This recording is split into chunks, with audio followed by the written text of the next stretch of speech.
Guess who's back, back again. If you know where that's from, you are elite.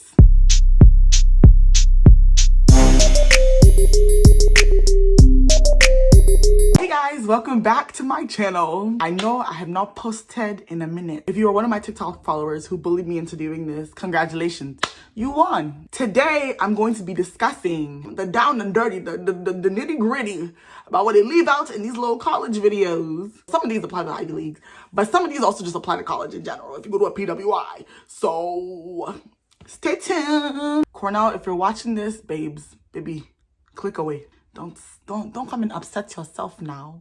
Why would you do that? The reason I'm doing this is because I have so many DMs, large influx of DMs. Melissa, what is it like? Cornell. Melissa, how do you feel about Ivy League? People stay harassing me.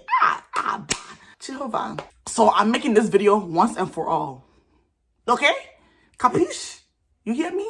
That being said, I'm not making this because I hate Cornell or I hate the Ivy League, contrary to popular belief. I'm making this just because everyone has been asking me to talk about my experience as a poor blackie.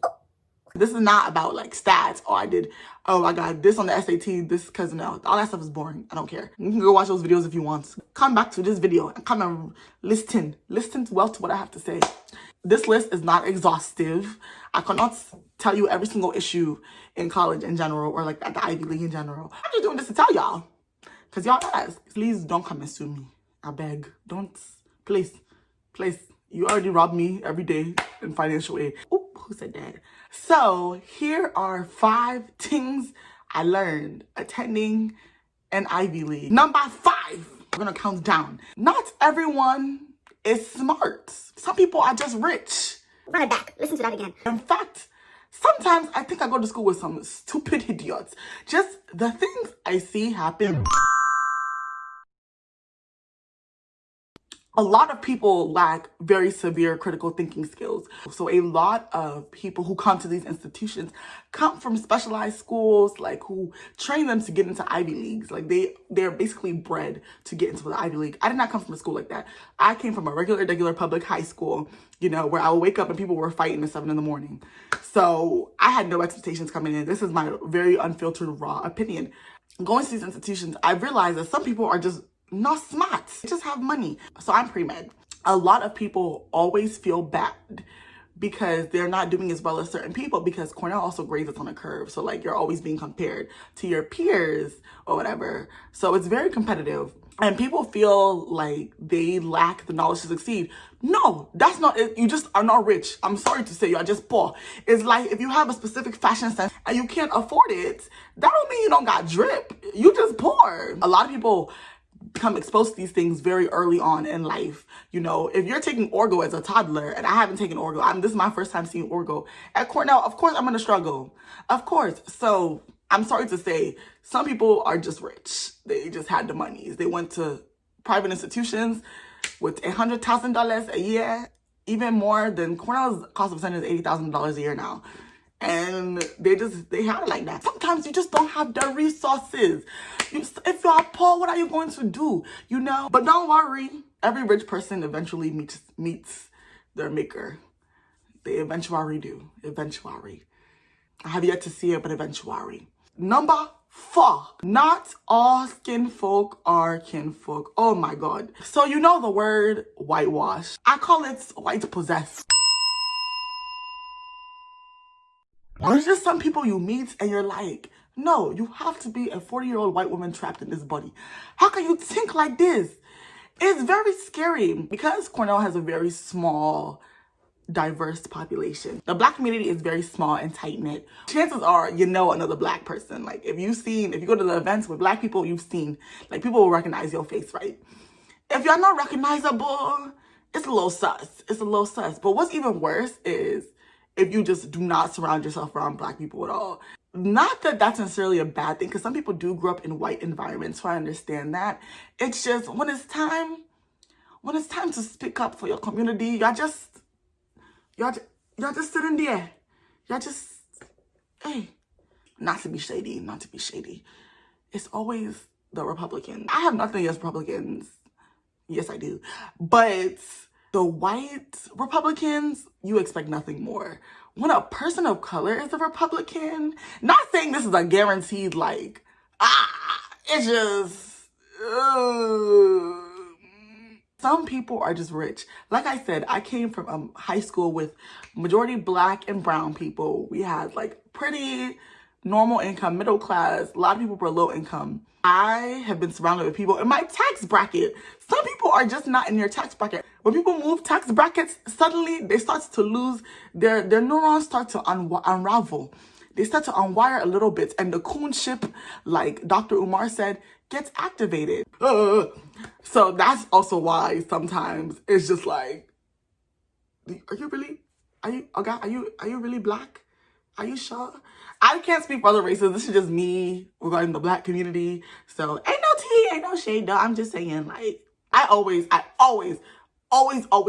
say hi. I always smile at a Black person because you don't see much of us. We are a rare species in these places. So every time I see Black people, I always smile, do a little hi, give, Black people have that little celebratory nod. They're like, or like salutarily. Ooh, is that a word? Ivy League. Nod in solitude. If I walk past a Black person and they don't do that, I'm gonna think you. I'm sorry. Why you not waving back? Why you not smiling back at me? What is wrong with you? I also hate when people don't do that in general. If I smile at you in public and you don't smile back, you're rude. You're a very disrespectful goat. It was like February. I went to go get breakfast and I was going back to my lab, like my chem lecture, not lab, excuse me. And this old white man was walking past me. I smile at him. He don't smile back. First of all, do you not know it's Black History Month? That's okay. Not all skin folk are kinfolk. Don't be surprised when you meet a Black person or whatever race you are I don't call it whitewashed, white possessed. If you meet another race like you and they're not whitewashed, they're white possessed, don't say, Melissa didn't warn you. I warned you. Sometimes you just let those people rock. Lesson number 3. Cornell, if you're still watching this, please leave. Leave. Go away. Anyway, people can cheat. Oh my God. I don't think I have been around a more dishonest group of people in my life. And you know what? The crazy part? Rich people do it better. Oh. Rich people do it 10,000 times better.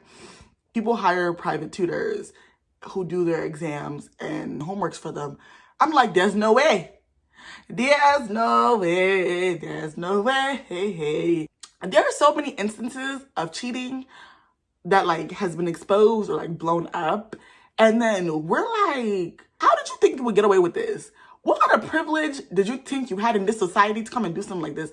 I remember I woke up and we had an email and it was like academic dishonesty. I said, hey, God, what have you people done? What have you people gone and done? Turns out somebody uploaded the entire exam to Chegg.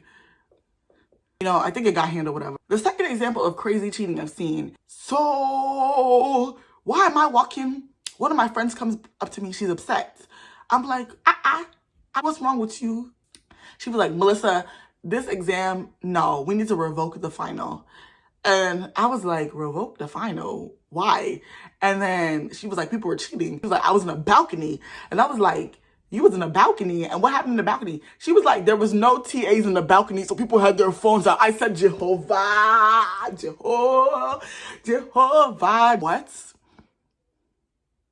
What do you mean? She was like, people had their phones out. They were just looking everything up and just writing. And not a singular TA came up there. And I was like, okay, first of all, that's very irresponsible. Secondly, you people are also very dum-dums. You people are very stupid individuals. Why did you not raise your hand and ask the TA to come up there? You're like, y'all could be like, I have a question. So people like, what? Anyway, I think people anonymously emailed the professor afterwards or whatever. I don't know what she did about it. Cornell ends up putting into place cheating prevention, but it ends up hurting people like me who are just poor and Black. God will deal with you. If y'all watching this, God will deal with you. Deal with you. My Black queens. This one is going to, I'm even crying for you people. This one is going to be very hard to hear. At least this one is more specific to Black women because that's me. And if you're a minority in general, you might want to listen up. If you are a black woman, specifically looking for a black man at these institutions, I'll be good luck, good luck, good luck. Not saying it's impossible. Not saying that. It really does depend. If you ugly, you ugly. No, everyone is beautiful in their own ways. Beauty is the high beholder. But finding a boyfriend in general depends on what you're looking for, you know? So if you are like me and you don't care, you know, the whites, Asian, it don't matter to you, it is going to be slightly easier. But I do find that a lot of black women, because I'm friends with a lot of black girls at schools, because there's only like 5 of us in total at these schools, want black men, but the black men, they be like, oh, y'all said something. Men in general just act like nasty. They're going to be acting like rabbits just every day. Me, I avoided that, thankfully. I mean, my situation was not good either. Like, there's already so little black men or like people of your race there anyway, and it's like now they've made it even harder because people want them, but not everybody wants you. So it's more likely that a white girl is going to like a black guy than a white guy is going to like me. Not saying that's true. In general, that's just what I've noticed. Like, I've seen way more black men with white women at these institutions than black girls with white guys. I don't even talk to white people, and that's my problem. That's my issue. I be loud too, so maybe I scared them. Maybe that's what it is. Just beware. Not saying lower your expectation. Not saying take what you can get, because no, queen, we don't do that. That's a general complaint that I've heard from black women. Not saying it's impossible. Obviously, there's black couples that get together. And it does lie in very deep issues that I'm not going to talk about today. That's a separate YouTube video. If you're a black girl, I would say just be open to dating all races, because, babes, it's gonna get cold. It's gonna get cold in the winter, especially Cornell. It gets cold in the winter and you're gonna be like, dang, I just need a man. It's so hard going to these schools as a black woman. Also, I feel like a lot of black women, when they get in these spaces, tend to feel like they're ugly. I've seen the most beautiful black women have their self-esteem ruined because they're not light-skinned, they don't look like this, they can't do makeup, something like that. I'm like, no, you are just surrounded by white people. That's not what it is. If you went to a HBCU or something, like, you would be shapopping because you were cute. Don't let these white people confuse you. You might go through all of college and never find a boo thing. And that's okay. That's the reality some people face. But you know, you never know. Somebody could woo you in a Target. You're just picking up onions for stew, and then they also reach for the onions for like a salad. And then you're like, oh, your fingers touch. And you're like, hi, I'm Mel. And they're like, hi, I don't know. And then it's love at first sight. You know, you never know. You never know what life brings you. So just relax. A fun part of college is social. It would be nice to have a boo thing, especially in the winter when it gets cold, like I told you. College gets really lonely. So that's not an unwarranted need. But at the end of the day, you are literally there for a degree. Like, don't get distracted. Maybe I'm just mean. Focus on your studies. I sound like an African mother. Finally, dun dun dun dun, drum roll please. Number 1. This lesson everybody already knows, but it really becomes amplified when you go to these institutions. Money is power. You think you already know that until you get to these spaces. When you get to these spaces, you see the stuff people get away with, and you're like, oh, me as a poor black person could never. I was a little innocent freshman kid. I was like, oh my God, college, freedom from African parents. And I didn't believe half the things I heard. People take so many. Just because you are doing something and someone else is doing something with you doesn't mean they're going to get the same punishment. And it always worries me because I really do wonder what people get away with on these types of campuses just because they're rich. What do people use their money to the full extent of? You know, because I'm not in that world of like wealth or whatever, so I don't know. But it's like those things you hear about, like super rich people in the real world too, doing really crazy things just because they have the money. Let me shut up before they come and get me. I'm playing. I didn't say any names. I don't know. These are just things I hear. Maybe they're conspiracy theories. I don't know. Same things work on Ivy League campuses. Money is power. I might do a video where I talk about just how rich people are Ivy Leagues. People have generational wealth. Generational wealth that I feel like I would never know. Actually, I will see it in Jesus' name. Amen. But there was a Reddit thread that came out with someone asking them, like, just how rich is your family? People thought that 3 million was middle class. A net income of 3 million is middle class. I said, oh my God, Erade, free me from the shackles of rich people. $3 million is middle class to you? So what am I? If 3 million is middle, what am I? That thread made me cry. I will make a whole nother separate video about it. Thank you very much for watching. Comment what you would like to see. Please stop bullying me. Make sure you like and subscribe if y'all still want the tea. If you want me to give you the tea on these schools. And that is all. Thank you. Have a great day.